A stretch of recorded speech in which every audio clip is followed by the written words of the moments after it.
a Russian genius who realized his God-given gift in a foreign land. The titan of television, Vladimir Zvorykin, a brilliant engineer, an intelligence cough, rejected by Russia and who brought glory to America. Based on the novel, The Staff of Destiny, by Igor Osinsky and Vladimir Sharpilo. By an irony of fate, until recently he was known as one of the greatest Americans. But his true homeland was Russia, the provincial Russian town of Murom, sprawling across the 7 hills on the banks of the Oka River, known since ancient times worldwide as the birthplace of the epic hero Ilya Muromets, who was canonized by the Russian Orthodox Church in 1643. The Spanish navigator Columbus discovered a continent hitherto unknown to humanity, named America. Zvorykin invented electronic television. He threw open the boundless world of the universe to humanity, making it accessible for communication. Among the brilliant scientist's inventions are also the fax machine, the scanner, the electron microscope, night vision devices, a variety of medical equipment, and much, much more without which modern life is simply unthinkable. Vladimir Zvorykin was born on July 15, 1888, into the family of Kozma Zvorykin, a merchant of the First Guild. He was the last of 12 children, half of whom died in infancy. From his early years, he was fascinated by everything mechanical.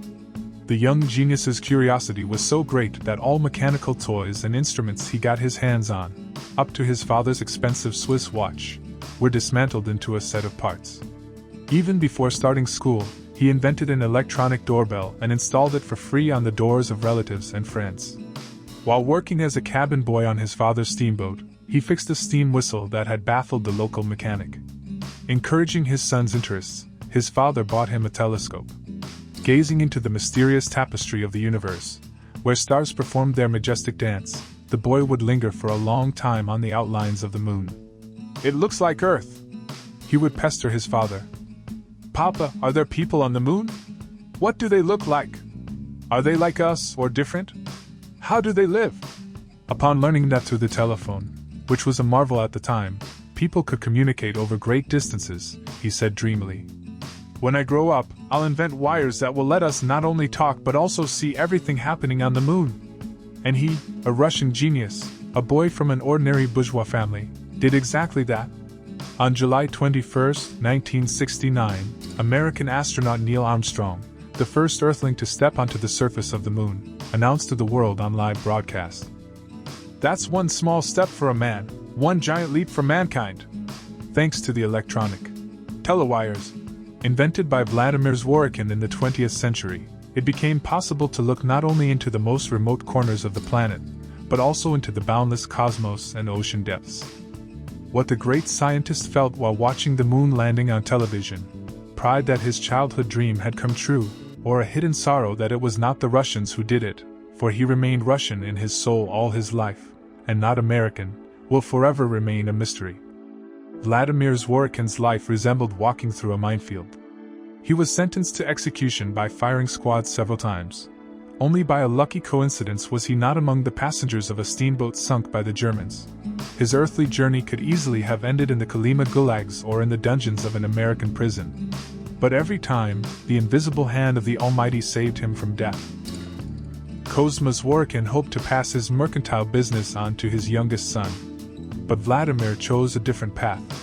As a student at the St. Petersburg Imperial Institute of Technology, he took part in unique experiments on creating distance vision, conducted by the world-renowned Professor Boris Rosing. During an internship in Paris, he met many prominent scientists whose discoveries in physics and mechanics helped him develop a method of transmitting an image over a distance. Just when only a few steps remained before a monumental breakthrough, the First World War broke out, and the research had to be suspended. While serving in the Grodno fortress, which stood directly in the line of sight of Kaiser's troops, Vladimir Zvorykin secretly continued his television experiments without the command's knowledge, and was suspected of spying for the Germans. Due to the enemy's advance, his execution sentence was never carried out. The final nail in the coffin of his distance vision project in Russia was the October Revolution of 1917. Facing the threat of execution for refusing to serve in the Red Army, the sentence had already been passed. Vladimir Zvorykin decided to flee to America. Before leaving, he went to say goodbye to his eminent mentor. Boris Rosing approved of his decision and predicted a great future for him. "It is no longer my destiny to invent television. You will be the one to do it." "Why not you, but me?" Zvorykin was astonished. This was foretold by the famous clairvoyant Charlotte Kirchhoff, whom I consulted about whether I should continue my experiments. One day, she told me, "You will meet a young man born in an ancient Russian city into the family of a wealthy merchant. He bears the name of a famous Novgorod prince. Both were born in a year ending with the number 8. His lineage also originates from those same lands. The young man's life will hang by a thread more than once, but he will live to a ripe old age. And like his distant ancestor, he will perform a deed that will give people sight. And it will glorify him for centuries." Zvorykin shrugged in bewilderment.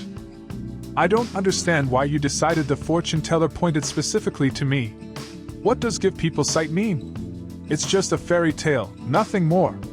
And what could I possibly have in common with the Novgorod prince who lived over 1,000 years ago? My young friend, every fairy tale has a grain of truth. You must know how to decipher prophecies. Think about it. You were born in Murom, one of the oldest cities in Rus, just 2 hours from Nizhny Novgorod. In a merchant's family. The most famous Novgorod prince, Vladimir the Great, was born in 958. You were born exactly 900 years later, in 1888. He went down in history as the ruler who baptized all of Rus, ridding it of paganism, opening its eyes to the real world, making people see. Your invention of distance vision will open the entire universe to them." An evil fate literally dogged Zvorykin's heels. On the way to Ekaterinburg, Red Army soldiers boarded his train car. Recognizing him from wanted posters plastered everywhere, they tried to arrest him. He managed to jump out of the window of the moving train. Gunshots rang out behind him. Fortunately, thick bushes grew along the railway tracks. By a sheer miracle, not a single bullet hit him. Having made his way to Ekaterinburg with great difficulty, he stepped onto the station platform and caught the eye of an armed patrol. "Citizen, show your documents." "Gentlemen, I am a scientist. I was invited to Ekaterinburg to set up wireless radio communication. We'll see what kind of scientist you are and who you intend to establish communication with." "Not with Kolchak, by any chance?" An ordinary Red Army soldier, apparently not very literate, stared at the passport for a long time. Finally, he handed it to the senior officer of the patrol. "The stamp seems fine. But what kind of fruit he is unclear." The senior officer glanced at the document and gasped. "Why, this is a Tsarist officer! Why are you leading us by the nose, Your Honor? A scientist! We know your science of robbing the people, you Tsarist lackey! Drag him, to Mocha, to the precinct. Let them figure out what to do with him there." Finding himself in a makeshift prison in the basement of a local hotel, which housed officers and scientists suspected of treason, he learned from them that nearby, in the Ipativ house, the royal family was awaiting its fate. A few days later, it became known that they had been executed without trial. The same fate awaited Zvorykin. And again, a lucky break saved him. This time, the execution was thwarted by the White Czechs, who stormed the city. Parting with his homeland was incredibly hard. Cut off from everything that gave meaning to his life, stripped of all hopes, Zvorykin felt like a fish out of water. Loneliness also weighed heavily on him. A hasty marriage, contracted during his army service, failed to withstand the trials of the very first months. His young wife thought it best to leave him and, relying on the help of friends, departed for Germany. To get from Moscow to New York, Zvorykin had to travel around the globe twice. It took 18 months. The homesickness was crushing. In his brief hours of sleep, in a semi-delirious state, he would hear either the sad melody of the Polish composer Michael Kleophas Oginsky's Polonaise, or his favorite childhood Russian folk song, On the Murom Path. He woke up with tears in his eyes. His roundabout journey to America took him through Siberia, which was then occupied by the White Guard forces fighting the Red Army. In Omsk, Zvorykin met with Admiral Alexander Kolchak, who had declared himself the supreme ruler of Russia. The young scientist was alien to the goals of the Bolsheviks, proclaimed in the proletarian anthem, the Internationale. The lines, "We will destroy this world of violence down to the foundations, and then we will build our new world. He who was nothing will become everything," seemed like madness to him. The familiar world where he had spent his happy childhood and youth, where he had a real chance to fulfill his dream, was crumbling before his eyes. The thought that the future of Russia would be determined by Cook's children caused revulsion in his soul. Yet the hopes of Tsarist generals, who relied on Western interventionists to restore the old regime with military force, also seemed futile to him. He was equally repulsed by the fact that in their impotent rage, the White Guards resorted to violence and terror. At his meeting with Kolchak, Vladimir Zvorykin honestly admitted that he did not want to align with either of the warring sides. "I am not a military man. War and science are incompatible. Allow me to do what I am capable of and what my soul desires. The situation where Russia is bleeding dry is alien to me. I cannot watch Russians killing Russians." Kolchak fell deep in thought. Zvorykin had heard much about the admiral's cruel temper, and was prepared to find himself in a prison cell once again. But to his surprise, Kolchak acted differently. "You are a great scientist, and I understand your feelings. Moreover, I even support you. But Russia has no time for science right now. Especially since the path back there is closed to you. At your first attempt to return, by Dzerzhinsky's order, you will be put against the wall. I offer you full support in your scientific research, on the condition that it will be directed toward the benefit of White Russia." By order of the ruler of Siberia, Vladimir Zvorykin was included in a scientific expedition heading to Arkhangelsk. Due to the rapidly changing front lines, the route there traced a convoluted curve. On a small vessel, they sailed down the Irtysh and Ob rivers to Salekhard, and then around the Yamal Peninsula to Vygach Island. Premature severe frost turned the river into a solid mass of ice ridges. They could only break through with the help of an icebreaker. He had to stay in Arkhangelsk for a long time. From England, on the fastest British ocean liner of the time, the Mauretania, sailing over 2,000 miles, Vladimir Zvorykin finally reached New York. Here he learned that Soviet power had been restored in Siberia and Kolchak had been executed. Thus, he lost his official status and could only rely on himself. The plans agreed upon with the provisional Siberian government collapsed overnight. All his personal savings were spent. He had to forget about returning to Russia forever. He recalled the prophecy of the philosopher Ivan Ilyin, who had been forcibly exiled from Russia. "People without a homeland become historical dust, faded autumn leaves, driven from place to place and trampled into the mud by foreigners." His multi-year wandering through torment had begun. In what seemed like a hopeless situation, divine providence did not abandon the talented inventor. The Russian embassy, opened in 1917 by the provisional government, was still operating in Washington. With its help, he managed to get a low-paying job as an accountant and contact his wife. Upon learning that she was expecting his child, he arranged for her arrival and rented a modest house. He firmly refused an offer from Soviet Moscow to return to his homeland and continue his work on television. He noted with bitterness, "Under the conditions currently existing in Russia, one can only get pregnant with miracles, but there is nowhere and no one there to help deliver them." Upon learning that the Russian genius was in the USA, the Pittsburgh-based electrical engineering company Westinghouse Electric, which was involved in the telecommunications business, hired him as an engineer. They gave him an independent laboratory, provided the necessary equipment, and created incredibly favorable conditions for his work. After his past misadventures, Zvorykin hadn't even dared to dream of this. Given complete freedom of action by the firm's management, he tackled a wide variety of problems, including some entirely new to him. In such moments, he resembled a starving man who, finding himself at a rich banquet table for the first time, wants to try every dish at once. He developed a technology for manufacturing cathodes for radio tubes, designed and built a semi-automatic installation for applying a barium film to a platinum filament. These developments made it possible to tackle his main task, the invention of transmitting and receiving cameras, which formed the basis of the television set. Zvorykin knew that other scientists were also struggling to solve this. Titanic work lay ahead. There was no time to delay. An exhausting race began, resembling a hurdle sprint. And the hurdles were everywhere. Patent offices barely understood the essence of Vladimir Zvorykin's inventions. Many perceived them as the ravings of a mentally ill person. Investors and patent organization employees didn't bother to thoroughly study his discoveries. It was easier to reject them than to dig into the core of brilliant ideas that were far ahead of their time. The approval of his applications dragged on for many years. Several years passed, and once again a situation arose that led to a separation from his wife. She complained, "When you leave, our daughter is still asleep. When you come back, she's already asleep. She only knows her papa from photographs, and soon she'll forget you completely. Look at yourself. Who have you become? You're not even 40, but you have the wrinkles of a 70-year-old. You're emaciated. You probably survive on nothing but the Holy Spirit." He hugged and kissed her. "Forgive me. God is my witness, this will not happen again. God sees it, all right. But He indulges you. He knows that not only your daughter and I need you, but all of humanity." In 1923, Zvorykin finally managed to patent his transmitting tube, the iconoscope. Vladimir perfectly understood that it was far from perfect.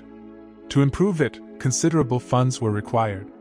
He tried to explain this to the head of the company. The boss couldn't figure out for a long time what this eccentric Russian wanted from him. But finally, he condescended. Having listened and understood nothing, he asked, "What benefit can your television system bring to our company?" "You see," Zvorykin grew flustered. "Today, none. But it has a great future. It won't be long before we can use it to broadcast and receive transmissions from anywhere. Even from the moon." The head of the company raised his eyebrows in surprise. "From the moon?" "Yes, yes, yes." Muttering something under his breath, the businessman walked out of the laboratory without another word. A few days later, he ordered his assistant, "Tell this young man that I do not give money to realize his delusional fantasies. Tell him to do something useful." Inventing the transmitting tube was only half the battle. To receive a live picture and display it on a screen, he needed to create an analogous receiving tube, the kinescope. Again, long years of grueling work dragged on. He managed to complete it in 1929. The demonstration of the ancestor of the TV set ended in total triumph. But the issue of money became acute once again. While searching for investors, he heard that in New York there was a television fanatic just like him, the president of the major company, Radio Corporation of America, David Sarnoff. Furthermore, Sarnoff was a fellow countryman, born in the Minsk province, and a wealthy man willing to invest money in promising developments. Zvorykin decided to ask him for help. After hearing his guest out, the businessman said, "Mr. Zvorykin, dreaming of television broadcasts from the moon at a time when we lack the technical capability to broadcast even to neighboring houses is something only a reckless dreamer would do. I fear you might earn a reputation, pardon my frankness, as someone not entirely in his right mind. By the way, the great Konstantin Tsiolkovsky was considered the same. But taking into account everything you have told me so passionately, tell me, how much money do you need to bring your ideas to life? To create a functional television system?" Remembering the skepticism of the head of Westinghouse, Zvorykin took a deep breath, wondering what he could reasonably ask for. Should he settle for a bird in the hand, or reach for the crane in the sky? Sarnoff waited patiently. Zvorykin decided to name what he believed was an astronomical sum. "I think, Mr. Sarnoff, that for a start, perhaps $100,000 would be enough." To his surprise, the businessman didn't even blink. "Mr. Zvorykin, you are the best salesman of ideas I have ever met. And I am ready to support you completely, although I fully understand that realizing your ideas in full will require exponentially more funds. Nevertheless, you will get the money you need. Furthermore, since your current employers do not understand the essence of your inventions, I invite you to work for our company, RCA, in Princeton." He wanted to bring the good news to his wife, but she reacted to his message dryly. "Don't be offended, Volodya, but we will have to part again. This time, I think forever. We tried to keep two independent fires burning in one family hearth. But no miracle happened. After a short time, mine went out. I feel superfluous in your life. Please try to understand me and let me go." Zvorykin was forced to agree. With the onset of spring, the longing for his beloved was compounded by an unbearable nostalgia. There had been no news from the Soviet Union for many years. Strolling along the forest paths by the lake, Vladimir Zvorykin remembered his childhood home, his parents, his nanny, his childhood friends, the dreams of his youth. His heart was filled with burning pain. Spotting a birch tree, rare in those parts, he would rush to it as if to a date with a young woman, gently stroking its rough bark, listening to the quiet rustling of the leaves, as if trying to catch the echoes of the homeland in it. He would gaze at the clouds drifting across the sky, expecting to hear the piercing cries of cranes returning home after wintering, but they bypassed these foreign lands. In the USSR, too, they remembered the brilliant expatriate from Russia, specifically the secret services. Their chief, Lavrentiy Beria, closely monitored the fates of all famous emigrants.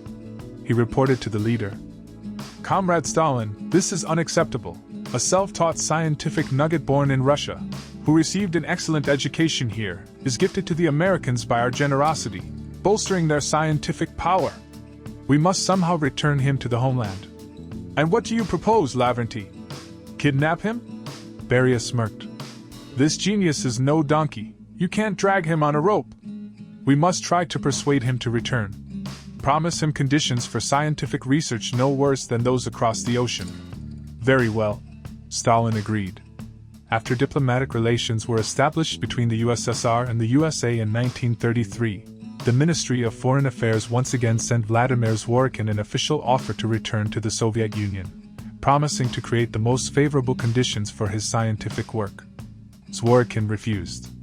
He explained that he had already settled in the USA, taken citizenship, and had no intention of changing his way of life. "Many of us have two mothers, one who gave birth and fed us, the other who raised and nurtured us." Vladimir Zvorykin had one mother, but two homelands. He was born, educated, and started a family in Russia, but was exiled. In the United States of America, he got a real opportunity to make his dream come true. Common sense triumphed over nostalgia. The USSR authorities understood that the brilliant scientist was on the verge of creating television, and did not cease their attempts to poach him. They resorted to a trick. In their next message, Zvorykin was invited to give a few lectures in the Soviet Union. Relations between the two countries were improving, and, after consulting with Sarnov, Zvorykin accepted the offer, which seemed safe to him. In the 1930s, he visited his homeland twice. He gave lectures in Moscow, Leningrad, and Tbilisi. Everywhere he went, he was met with a benevolent attitude. The crown jewel of these visits was a meeting with Stalin. The leader was worried about the mass emigration from the USSR, which had stripped the country of qualified personnel. At various times, he had hosted the prominent English philosopher and public figure Bertrand Russell, famous writers H.G. Wells, Romain Rolland, Leon Feuchtwanger, André Gide, the American publicist John Reed, who published 10 Days That Shook the World, and many others. After meeting Stalin, the Irish playwright George Bernard Shaw wrote in the Western press, "I am leaving the state of hope and returning to our Western countries, the countries of despair. For me, an old man, it is a deep comfort, as I go to my grave, to know that world civilization will be saved. Here, in Russia, I became convinced that the new communist system is capable of leading humanity out of the current crisis and saving it from complete anarchy and ruin." Knowing that Stalin would inevitably ask if he wanted to return to the USSR, Zvorykin frantically debated what to do. Saying a categorical no meant putting himself in danger. The Cheka didn't need to look hard for excuses to make a forced arrest. They invented them on the fly. Saying yes would forever cut off his path back to America. He crossed the threshold of Stalin's office with a mixture of excitement and fear. He had heard plenty about his cunning. The leader rose to meet him from behind a massive oak desk. He shook his hand firmly, gestured to a chair near a side table. "Take a seat, Mr. Zvorykin. I believe we have much to discuss. Over there in America, they probably told you God knows what about Stalin. Scared you with arrests. Was that the case?" "I must confess, yes. You see, don't believe those tall tales. We are not vindictive. We do not demand apologies for the damage inflicted on the Soviet people by foreign intervention. We want peaceful coexistence and equal cooperation. We are ready to provide every possible assistance in realizing your unique ideas. What would you need, Vladimir Kosmik, if you decide to return to your homeland? I offer you the position of head of domestic television development. The USSR does not yet have its own specialists of your caliber." As they said their goodbyes, Stalin added, "I will not rush you for an answer regarding your agreement or disagreement." Stalin placed a special emphasis on this word. To return to the USSR. After his 2 trips to the Soviet Union, Zvorykin thought long and hard about his future life. His soul was torn in two. One part yearned for the place where he was born, where his ancestral roots lay, while the other resisted with all its might, believing that by losing the comfortable climate that nourished his creativity with life-giving ozone, he would be doomed to perish. He decided to consult his relatives at a family council. His older sister's husband, the scientist, geologist, and paleontologist, academician of the USSR Academy of Sciences, honorary member of the Turkmen SSR Academy of Sciences, hero of socialist labor, and laureate of the Lenin and Stalin Prizes, Dmitry Nalivkin, voiced the general consensus. Yes, they welcome you in the USSR with great honor. To the authorities, you are valuable as a great scientist. But they treat you delicately during your visits here, not only, and perhaps not even primarily, because of that, but because an American passport sits in your pocket. Imagine now that you exchanged it for a Soviet one, and as a USSR citizen, you no longer differ from ordinary people. To some, of course, you will remain a respected man, but to many others, and sadly there are many of them, you will be the son of a merchant, a former white officer, and a recently former American who spent most of his life across the ocean. If you believe the propaganda, the souls of all emigrants are soaked in a corrupting bourgeois spirit, meaning they will suspect you of it, too. Under unfavorable circumstances, even one of these factors will be enough for them to forget the forgiveness, the laboratory, and the apartment they promise you. In 1936, Vladimir Zvorykin visited the USSR for a third time. He came to coordinate the replacement of mechanical television with electronic television. RCA agreed to supply the TK1 television model developed by Zvorykin, along with the accompanying blueprints, granting permission to establish licensed production of the televisions in the USSR. The trip proved highly productive. 2 years later, the Comintern factory produced a batch of 2,000 television sets of Vladimir Zvorykin's model. At that time, the first experimental electronic television broadcasts were also conducted. On March 10, 1939, regular television broadcasting began in the Soviet Union. For its time, the TK1 was a technological marvel. Despite the universal admiration, Vladimir Zvorykin saw all the flaws in his invention: image blurriness, low contrast, and persistently continued to improve it. Radical improvements required new materials and technologies. He closely followed discoveries in physics, but didn't just rely on them. He continued the search himself, which demanded total dedication. Chasing away the yearning for his wife, which sometimes washed over him like ocean waves as he strolled through the park, Zvorykin tried to console himself. Be honest with yourself. Didn't you dream of freedom? So that no one would distract you from your work, not a grumbling wife, not crying children? And with a bitter smile, he would add, so rejoice. The idiot's dream has come true. But he couldn't bring himself to rejoice. He had tried several times to persuade his wife to return. She had never found a replacement for him. But he realized it was useless. And his restless heart craved love. And love, as always happens, arrived unnoticed. Old age crept up just as unexpectedly. Vladimir did not really like celebrating his birthdays. But he could not ignore his 50th jubilee. He knew his colleagues and friends would not leave him in peace that day. He hosted them at his country house. Among the guests were the Polovitskys, the head of the family, Boris, a former mayor of Murmansk, and his wife Ekaterina, a surgeon. They rented a summer cottage nearby. Zvorykin knew them only in passing. They greeted each other when they met, exchanged meaningless pleasantries. But he considered it tactless not to invite his neighbors. He couldn't even guess that this meeting would be fateful for him. The impressionable Zvorykin was enchanted by Ekaterina's physical beauty and charm.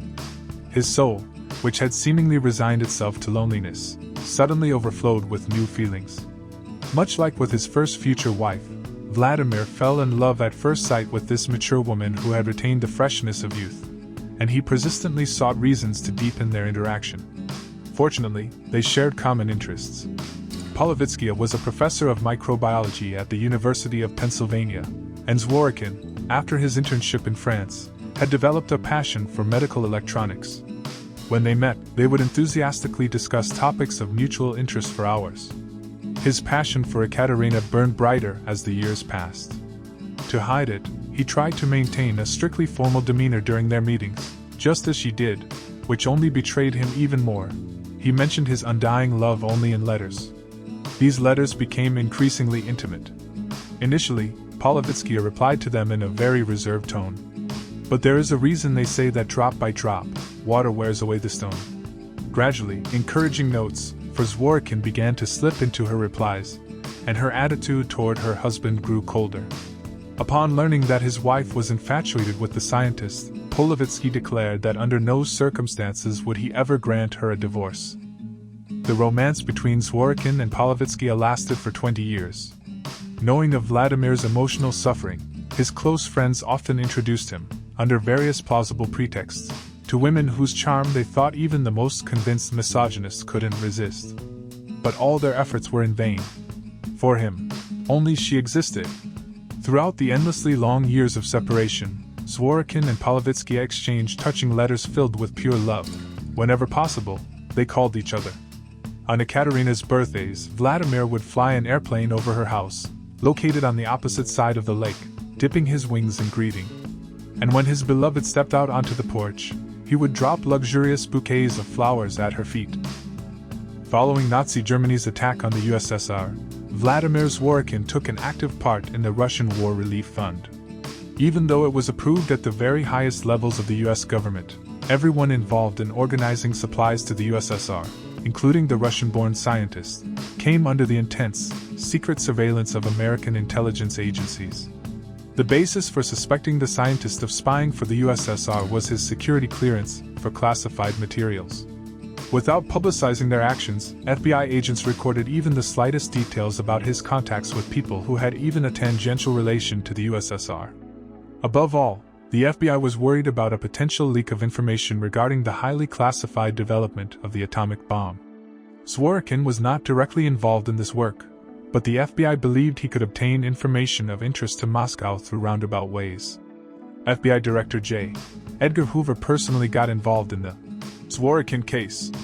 By his order in January 1945, the scientist was placed on a special state censorship watch list. From that moment on, all his outgoing and incoming mail was copied and forwarded directly to Hoover. Wiretaps were placed on Vladimir Zvorykin's phones in his Princeton residence and his country house. Whenever the scientist traveled to other cities, FBI agents shadowed him relentlessly. Among those suspected were also close friends of Zvorykin, the famous American scientists Robert Oppenheimer and Albert Einstein. They frequently met at his country house, casually discussing the most important events in the life of the country. After the Americans dropped the atomic bombs on the Japanese cities of Hiroshima and Nagasaki, the friends met once again, reflecting on the fact that the results of their scientific endeavors, when placed in the hands of unscrupulous politicians, often served not to benefit people, but to harm them, placing the world under a mortal threat. Robert Oppenheimer, the creator of the atomic bomb, and Albert Einstein, who played an indirect role in creating the deadly weapon, bitterly regretted that they had not foreseen all the consequences. Vladimir Zvorykin reminded his friends of the famous lines from a poem by the Russian poet Fyodor Tyachev.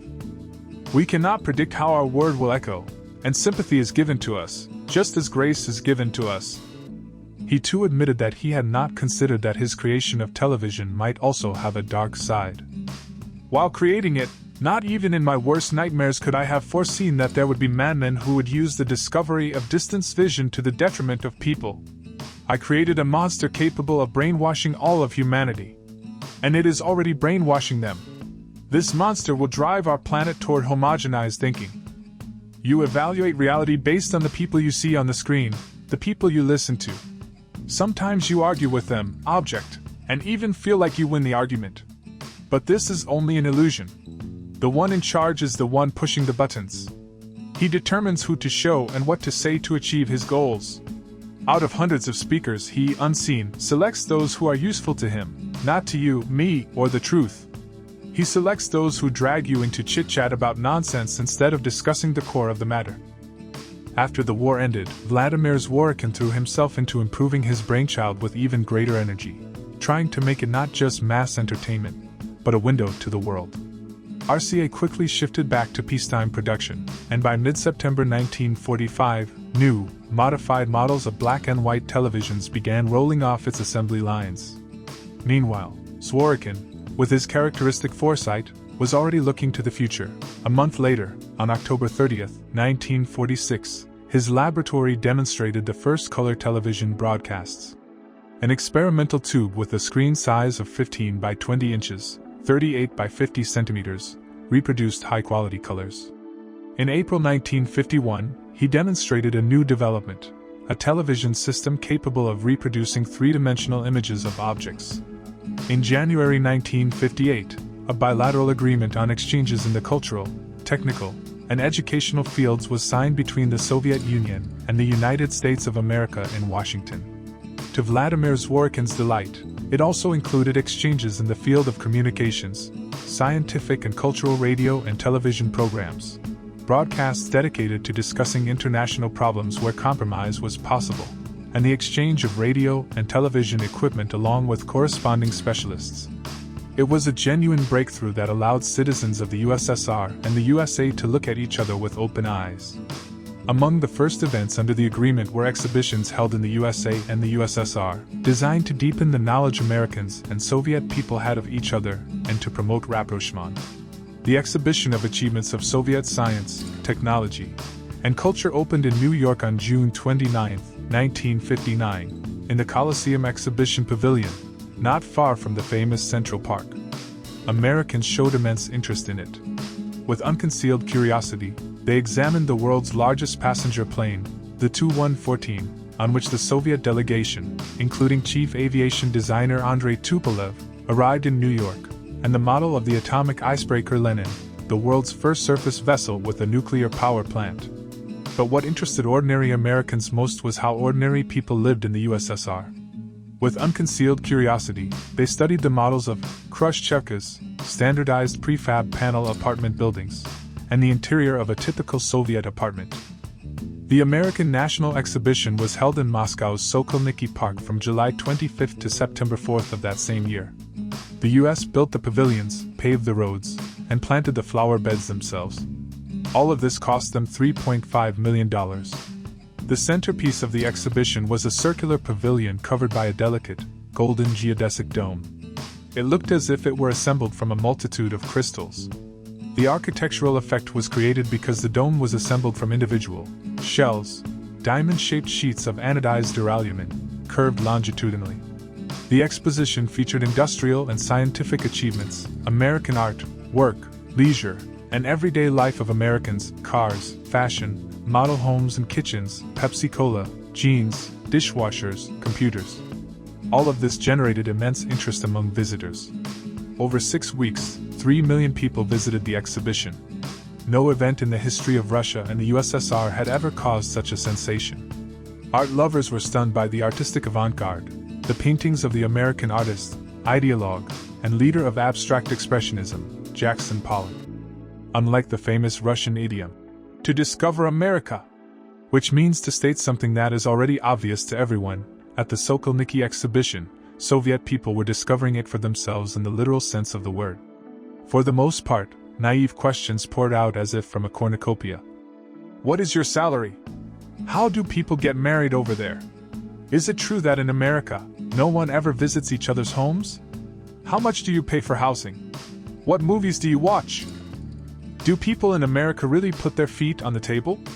Hundreds of thousands of magazines, brochures, and books about America were snapped up in the very first days of the exhibition.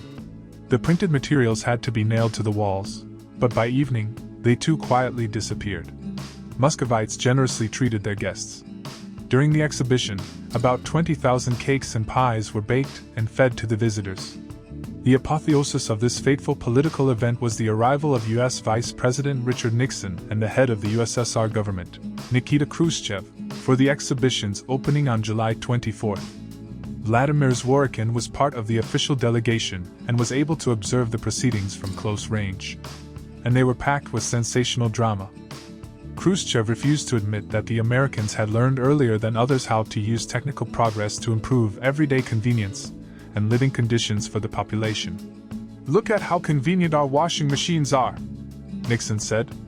Ours are no worse, Khrushchev retorted. And our refrigerators are in no way inferior to American ones. Look at what you're trying to impress us with.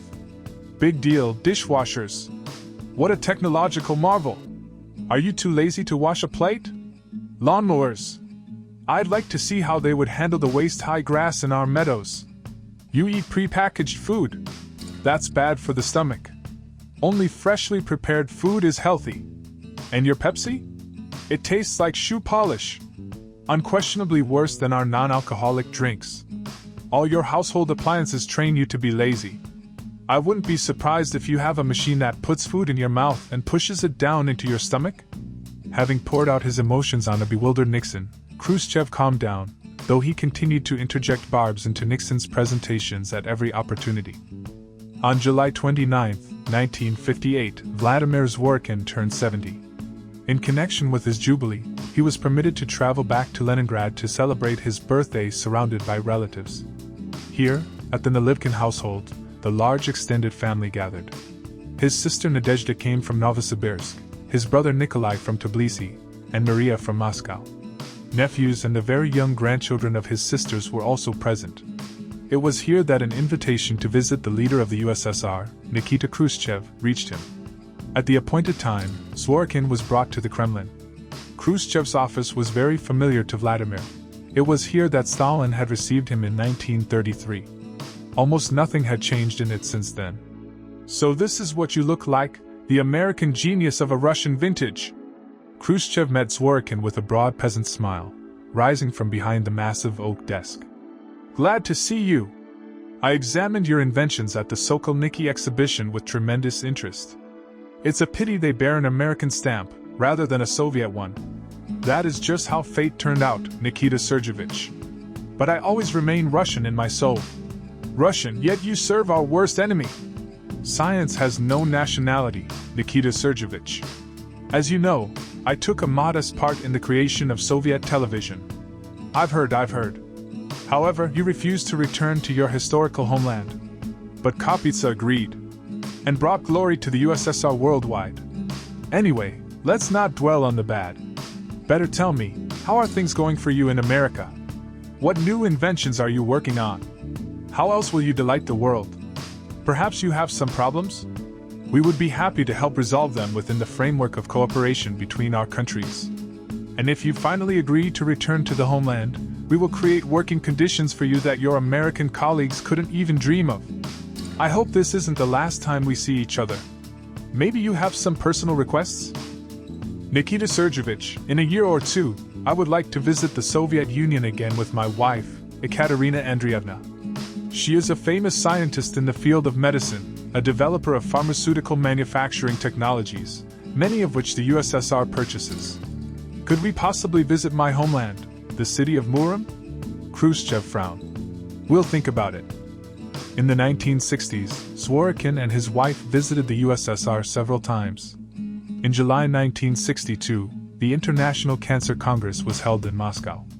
Instruments and treatment technologies developed by Zvorykin and Polovitsky were widely known in medical circles worldwide. Both were included in the official U.S. delegation. But he only managed to visit the city where he was born and spent his childhood years in 1967. When Vladimir outlined to his wife the pre-planned scheme for an unauthorized visit to Murom, Ekaterina was alarmed. Volodya, this is madness. The secret services track our every move. Once they notice our absence, they will immediately give chase. And then we'll be in for it. Not only will they cancel our tourist visa, they'll open a criminal case. I don't want to end up in prison. You know how these unauthorized trips end.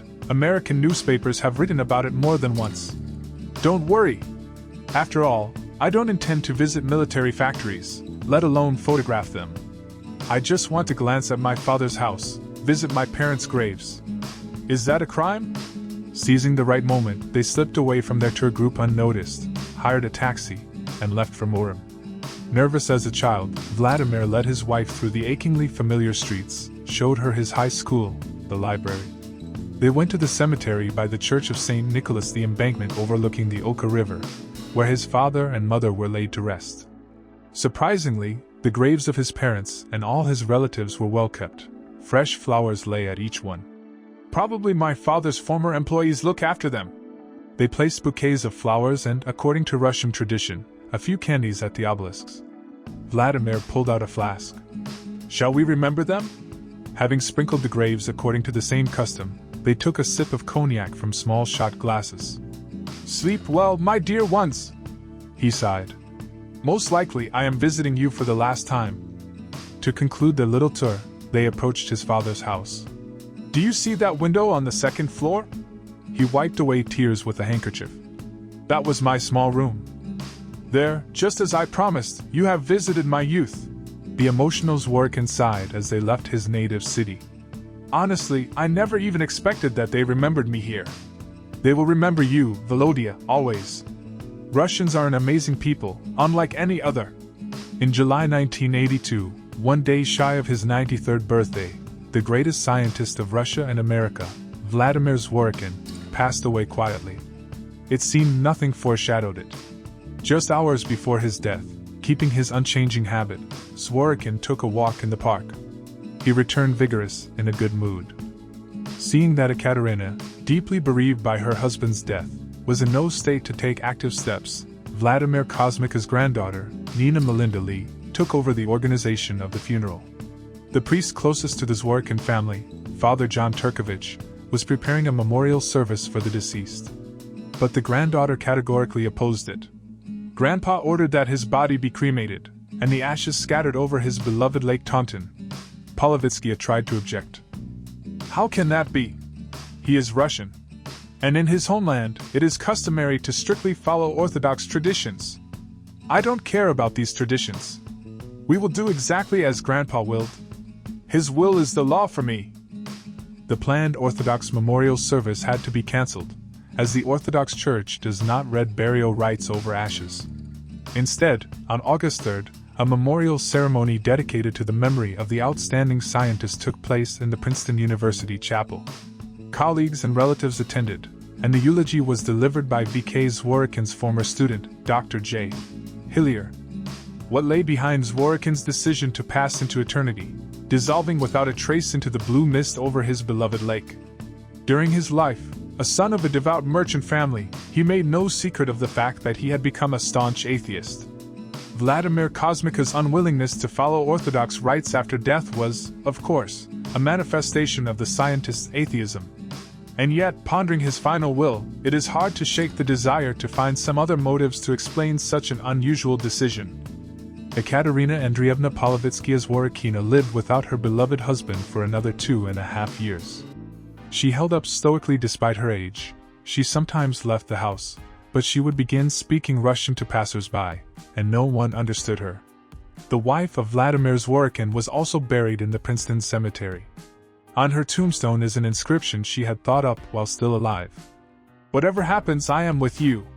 After the death of the great scientist, monuments in his honor were erected in Murom and Moscow. On one of them, he sits in thought on a bench near his father's house. On the other, he stands 2 meters tall in marble, leaning on a television set. The screen of the television is crafted as an opening, so that it offers a view of the pond and the Ostankino TV tower. The authors of the monuments are the Russian sculptor Sergei Goriev and the architect Alexei Tikhonov.